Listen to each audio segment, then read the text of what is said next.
그 일론 머스크의 정부 효율부, 정부 네. 효율성 뭐 부라고도 보통 얘기를 하죠. 예. 이게 사실은 그 미국의 그 실물 경제에 최소한 단기적으로는 굉장히 부정적인 영향을 미친다는 목소리들이 계속 커지고 있다. 그 이걸 갖다 노찌라고 보통 얘기를 하죠. 그렇죠. 예. 이게 사실은 그 트럼프 대통령의 행정명령으로 백악관 내에 설치한 임시 조직입니다. 임시 그렇죠. 조직. 예. 그 이게 대체 뭐야? 뭐 하려고 이걸 만들었지? 그렇죠. 네. 근데 이제 그 몇 가지 목적이 사실은 있는데 하나는 이제 규제 완화나 철폐 뭐 이런 것들이 있는 거예요. 그거는 반드시 나쁘다라고 얘기할 수가 없겠죠.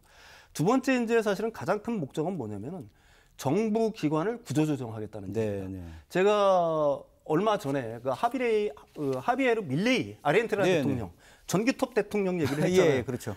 뭐 정부 조직을 대폭 네. 그 완전히 개혁을 하고 공무원들 자르고 하는 예. 것들. 이 일론 머스크가 이 일을 갖다 똑같이 추진을 하려고 사실은 하고 있는 겁니다. 네. 그래서 목표는 뭐냐면은 2조 달러를 줄이는 거예요, 연간. 그러니까 이게 무슨 정도냐면 미국의 1년 예산이 6.9조 달러 정도 됩니다. 네. 거기서 그 2조를 줄인다는 얘기는 거의 30%를 줄인다는 거거든요. 예산 자체를. 그래서 이걸 갖다가 실제로 말로만 하는 게 아니라 지금 행동으로 옮기고 있죠. 네. USAID라고 그래서 미국 국제개발처 거의 뭐 폐쇄 수준에 들어간 예. 거고요. 짐 싸서 막 나오고 있습니다. 그다음에 교육부도 대충 뭐 대부분 다 뭐 감원을 통해서 해고를 해가지고 굉장히 슬림하게 조직을 만든다라고 보통 얘기를 하고 있고요. 특히 지난주 같은 경우에는 연방정부 공무원들한테 일론 머스크가 전부 다 이메일을 보냈어요. 예. 네가 지난주에 종료한 5개의 일을 요약을 해서 나한테 이메일로 보내라. 네. 만약에 보내지 않으면은 네가 사임한 걸로 알겠다. 근데 연방정부 공무원들이 보면 좀 이상하잖아요. 임시조직이고 정부의 공식 기관도 아닌데. 그러니까 뭐 FBI라든지 다른 국방부라든지 국무부 이런 데는 또 기밀 사항들도 많이 취급할 거 아니겠습니까? 그래서 그걸 갖다 거부를 했어요.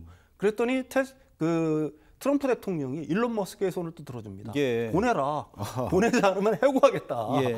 뭐 이런 움직임을 보인 거예요. 갈등이 첨예하군요. 네, 예. 그러니까 이제 어떻게 보게 되면 미국의 그 실물 경제나 아니면 시장 경제를 보는 사람들 입장에선 두 가지 리스크가 현재 막 닥쳐오고 있는 겁니다. 트럼프 대통령은 심심하면은 관세를 내겠다라고 예, 하는 예. 거고요.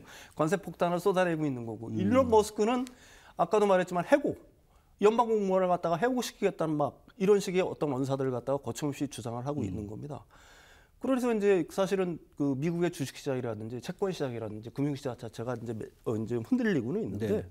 그 구체적으로 이제 가령 이제 그 분석기관들, 경제 분석기관들은 도치의 어떤 활동이 미국의 고용시장이라든지 미국 경제에 얼마나 부정적인 영향을 미칠지에 대한 리포트들을 갖다가 네. 쏟아내고 있어요. 일례로 이제 아폴로 인베스트먼트 같은 경우에는 올해 내에 100만 명 정도가 일자리가 사라질 거라고 얘기를 합니다. 야. 100만 개의 일자리가. 그 왜 그러냐면은 연방정부 공무원들만 잘리는 게 아니에요. 연방정부가 만약에 일을 안 하게 되면은 그 밑에 도급업체, 하청업체들이 있을 거 아닙니까? 네. 예산이 또 줄 거 아니에요. 연방정부 어떤 특정 기관에. 가령 USAID라는 데도 거기도 수많은 물품들을 외부의 하청업체라든지 도급업체들한테 공급을 받았을 거 아니에요. 예. 근데 여기 예산을 줄고 일자리가 사라지게 되면은 이 사람들도 일자리가 동시에 사라진다는 얘기죠. 네. 이런 문제들이 생긴다는 걸 갖다가 끊임없이 얘기를 하고 있는 거고요. 또 블룸버그 이코노믹스에서는 이거보다는 좀 덜하지만은 예. 지금까지 그 도치 활동으로 인해서 연방 정부 일자리가 9만 7천 개 정도가 사라졌다. 그래서 그 하청업체, 도급업체까지 그 계산을 해버리면은 한 25만 개 일자리가 사라졌다. 네, 네. 그리고 연말까지 지금 일론 머스크가 추진하는 전략으로 인해서 전체적으로 한 54만 개의 일자리가 사라질 것이다. 그러면 연말에 실업률은 원래 예상했던 것보다 0.3%포인트가 높아져서 예. 그래서 뭐 한 4.5%까지 올라갈 수가 있을 거다. 그러니까 지금 미국 경제가 굉장히 좋다라고 하고 사실은 완전 고용 상태라고 얘기할 수가 있는 거잖아요. 근데 이렇게 연방 정부의 어떤 일자리들이 사라지기 시작하면은 예. 실질적으로 실업률이 굉장히 올라가면서 월별 고용 같은 것들도 얼마든지 마이너스로 돌아설 수 있다. 이런 어떤 그 경고를 하고 있는 거고요. 사실 앞에서도 말씀드렸듯이 트럼프의 어떤 관세 정책이라든지 그 도체의 활동은 기존의 안정과 평형을 완전히 깨버리는 거지 않습니까? 네.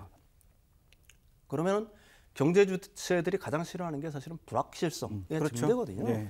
그러니까 기업들은 투자를 안 하는 거고 네. 소비자들은 소비를 안 하게 되는 거거든요. 네. 그래서 실제로 뭐 지난 시간에도 말씀드렸지만 미국의 그 기업 심리 지수라든지 소비자 심리 지수 같은 경우들이 지금 급락을 하고 있는 거고요. 그에 따라서 사실은 주식시장도 계속해서 지금 내리막길을 예. 보이고 있죠. 이런 식으로 굉장히 실물 경제에 부정적인 영향을 미친다. 이런 네. 분석들이 있습니다. 알겠습니다. 정부 효율부 이름만큼 효율성이 있는지 참 논란이 많은 것 같습니다. 자, 지금까지 세 가지 소식 윤석천 이 코스피어 소장과 함께했습니다. 고맙습니다.